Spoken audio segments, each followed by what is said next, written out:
You ever read stories about how in the infancy of space exploration, we used to send dogs up to outer space, and you thought, man, I would like to do something about that because I imagine these dogs were terrified, had no idea where they were going. And just the idea of them being out there alone, it kinda, gets on your feels a little bit. But luckily, I have a game that you can play that will make you feel better about that. What's up, guys? Nima here, and I want to talk about a game called Space Tales: Every Journey Leads Home. Before we get into that, I do have a couple of things to say. Just number one, I appreciate the entire community and everything you guys have been doing. All the new subscribers, all the likes, the comments. You guys are amazing. I truly appreciate you. Also, I have to maybe put a little caveat into this video. If you hear other background sounds, I apologize. See, because right now my state is going through a gigantic tornado, essentially, and it's basically on fire. Yet for some reason, even though we haven't had rain since 1972, my neighbor thinks that he needs to mow, even though, again, everything is dead. But I apologize if you hear any other noise. Again, I'm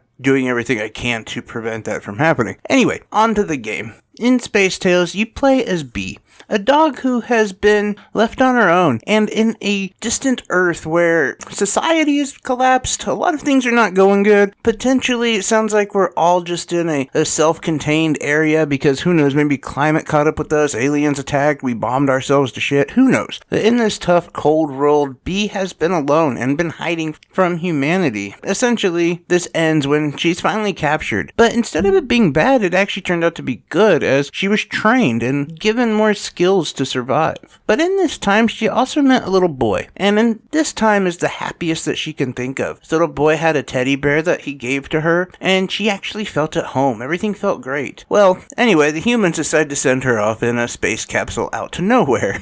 Maybe an exploration, we'll put it that way, as Bee is one of the last hopes for humanity, trying to find some sort of habitable planet. Unfortunately, though, this does not go as planned, and you're catapulted throughout the galaxy in weird, off-putting planets that you've never heard of, with creatures you've never seen before. But the thing that I really like about this game is your ability to communicate with these other creatures. And they allow this through just a simple wheel of different emotions and different movements. And it's in this point that you actually feel like a dog.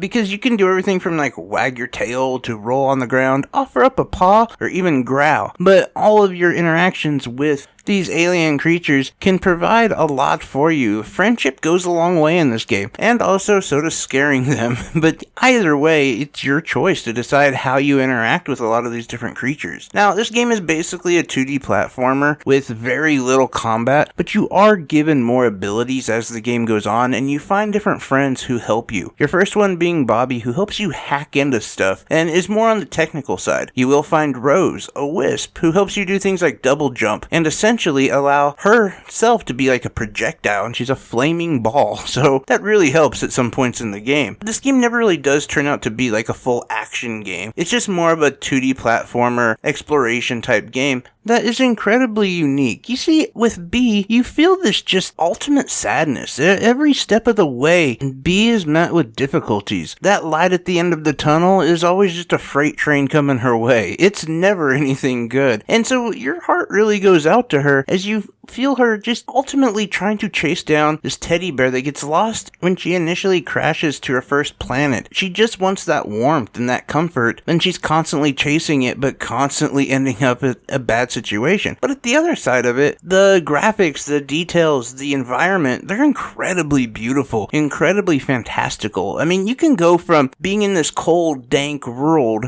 to this magical, vibrant, beautiful world where you're thrusting through space on the back of a squid. Yeah, I said that.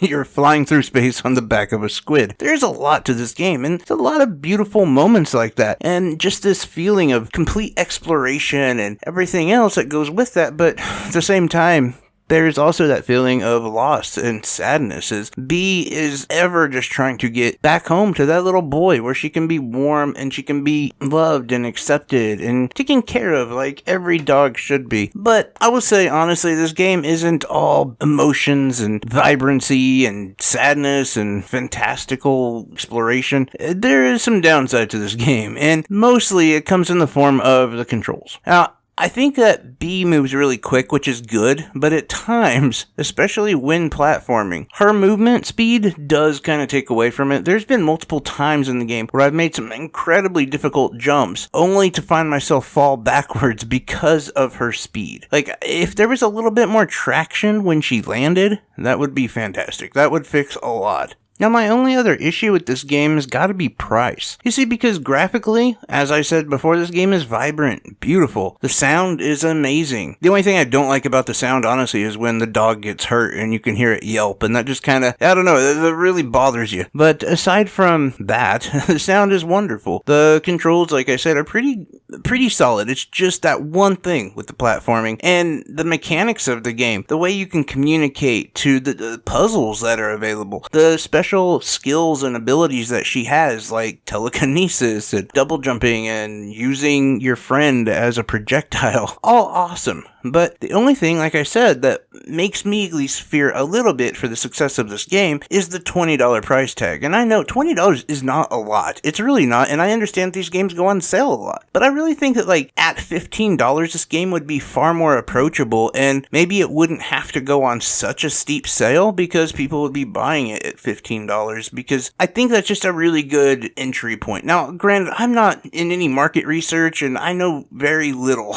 and so it's just my thoughts. I'm not, gonna put myself in a position where I say, oh, I know better, because I don't, obviously. It's just, my free-flowing thought that feels like $15 would be a much better and easier entrance price than going at the $20. But that's honestly my only critique with the game. This game is really cool. It's really fun. It comes in at about, I would say, 6 to 10 hours. It depends on how much you explore, how quickly you're able to traverse. Like me, myself, I'm special, so it took me longer to figure out a lot of the puzzles and to figure out where to go. Ultimately, I would say that this game is definitely worth checking out, especially if you're into that like 2D platforming style of game, where exploration and seeing just fantastical worlds. If that's your thing, then this is a game for you. But anyway, that's my thoughts on Spacetail: Every Journey Leads Home. I'm kind of curious what your thoughts are. Have you guys heard about this game? Are you interested in picking it up? Do you like 2D platformers? Curious about anything and everything. And, give me a comment down below. We'll talk about it. But anyway, guys, like always, I'm wishing you health, wealth, and above all, I hope you're truly happy, because you make me happy. Take care, everyone. Bye-bye.